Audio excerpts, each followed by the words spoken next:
Hey everybody, Michael Knowles here, and I am very excited to tell you about all the new pronouns that we are expected to use in our crazy modern culture. This video is brought to you by Genucel. More from them in just a little bit, but first, let's take it away. You know I am a huge fan of language and the perversions and abuses of language. Take it away with the pronoun TikToks.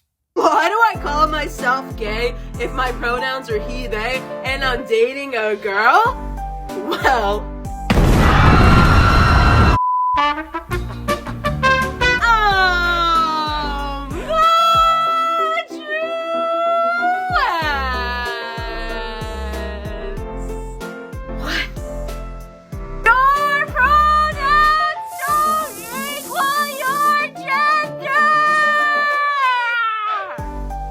Say that louder for y'all in the back if you want me to too.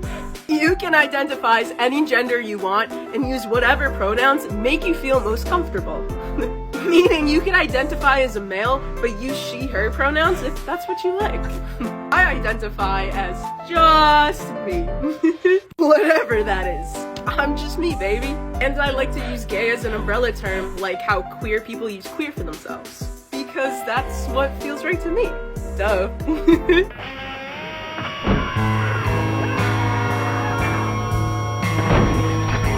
This is my favorite one I've ever seen from the whole rainbow LGBT thing because it's the logical conclusion of it, or the illogical conclusion, but it does flow naturally from their premises, which is if your identity does not need to be in all ways tethered to reality, then it doesn't need to be in any way tethered to reality.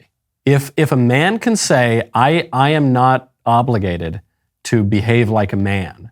I'm a man, but I'm going to act in certain ways like a woman or like a jackrabbit or whatever. Then the logical conclusion is you have no obligation to associate with reality in any way. So the conclusion is, to begin, my pronouns don't need to match my sex because my gender expression is different than my sex. But then the more concentrated version of that is my pronouns don't need to match my gender. And then you say my pronouns right now don't need to match my pronouns 5 seconds ago. 5 seconds ago, the person said, my pronouns are he and they. But then through the video, the person says, no, my only pronoun is me, not even I, not even the nominative, only the accusative me. I'm just me, baby. But of course, the me means nothing. Because if you embrace these kind of ideologies, then you give away your entire identity. Because the man who can be everything is also the man who is nothing. And this person, I don't know if it's a man, I don't know if it's a woman, I don't know, it's a very confused person, but there is nothing about the identity to hold on to. In this pursuit of total liberation, this person has liberated himself from himself. Here's how to use air pronouns. These are neopronouns, aka new pronouns, one of the many awesome options out there for people who don't relate to the traditional societal pronouns of he, him, she, her, or they, them. Lots of people use air pronouns, so let's practice using them in a sentence. A is so fun to hang out with. I only met Air recently, but Air energy is radiant, and I know A is going to be a great friend. So there already is a neutral pronoun. The neutral pronoun is he and him and his. That's what, until at least very recently, the Oxford English Dictionary called the gender-neutral pronoun. But in recent years, because of feminism, people have complicated this. So in recent years, you'll sometimes see authors, if they're writing about a neutral person, they'll say, one does this, one does this. She goes down to the store, and that's kind of jarring. You say, well, she isn't, just traditionally, he is the neutral pronoun. Or they'll switch. They'll say, he went to the store, and then she did this, and he did this, and she did this. It's just very, very confusing. Stick to he. It's okay. Or better yet, stick to the pronouns that actually describe you. Maybe I'm more annoyed about this than I should be, but it feels like extra disrespectful to misgender somebody when they have a pronoun pin on. Like, I know I'm femme presenting, I know I look like a girl, but it's right here. I have a they, them, their pronoun pin right here, and people still call me a girl. People are still using she, her, and it's like, guys, come on. I'm not asking for much here. It's not hard to be respectful of people's pronouns. Can we try harder, please? Be respectful of people, says the woman demanding that everyone else lie for her.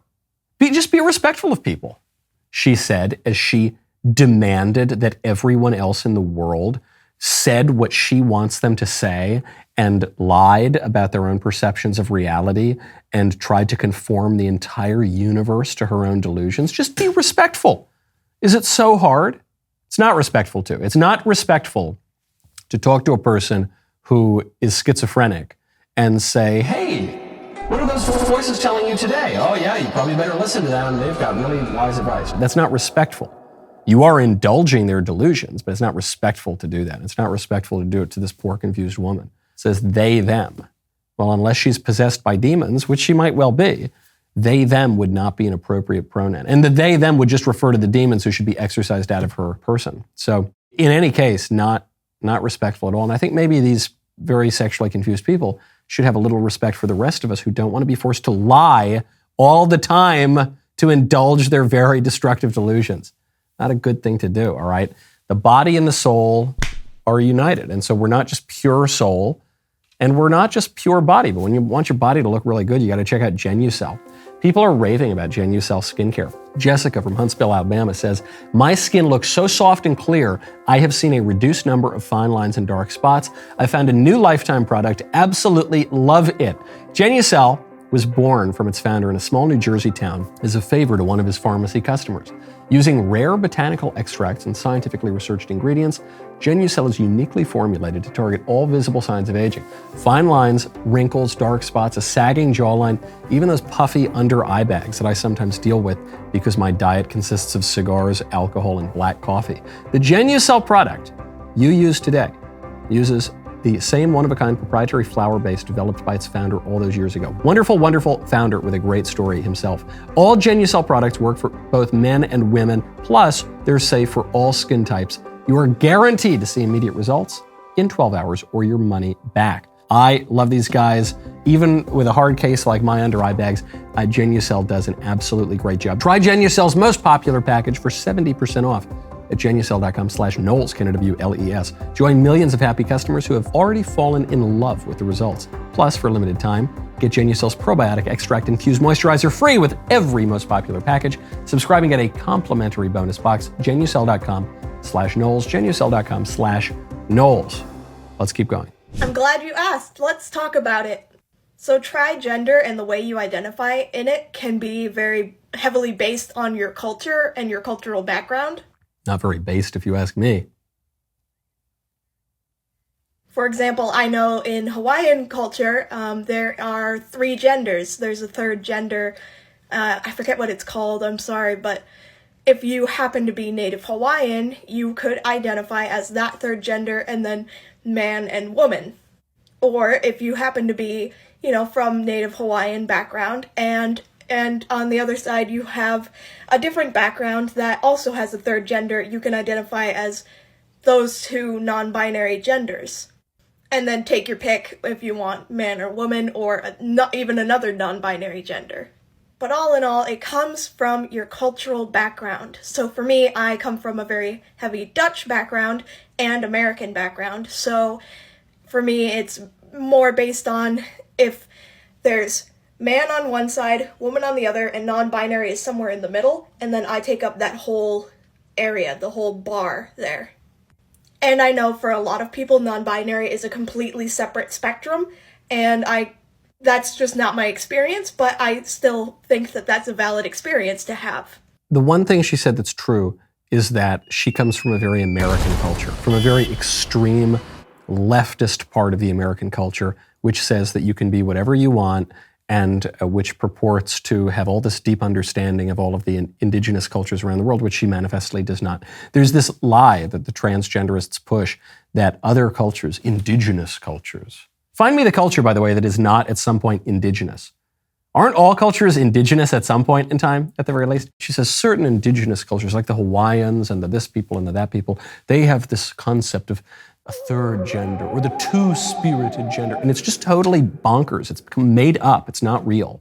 It's made up by white liberal people to try to give an exotic flavor and an historical justification for their absurd theories about sex and gender that really just developed in recent decades. And then this woman says, well, I'm somewhere in the middle because I come from this culture and I know there's this spectrum and that. And she's dressed up in a way that is not conducive to flourishing.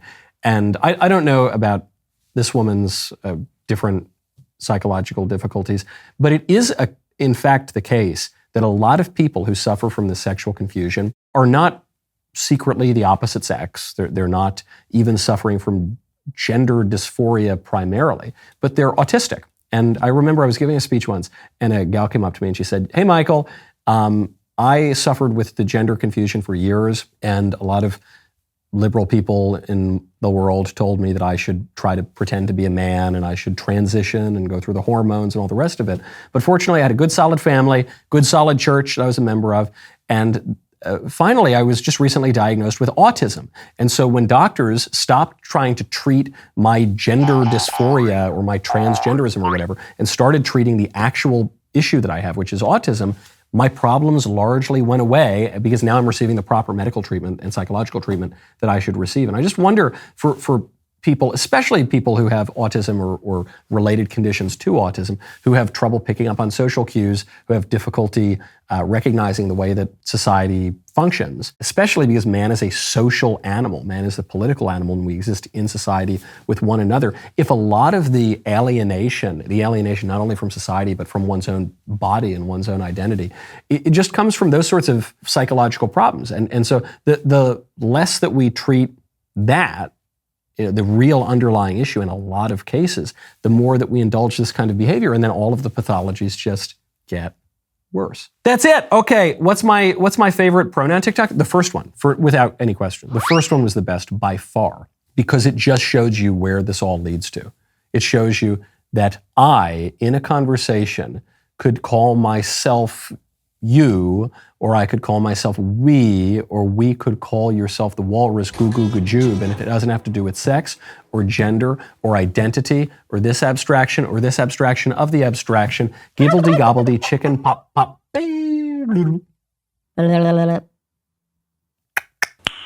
No. That's the conclusion. The conclusion is just chaos and cacophony. See you next time.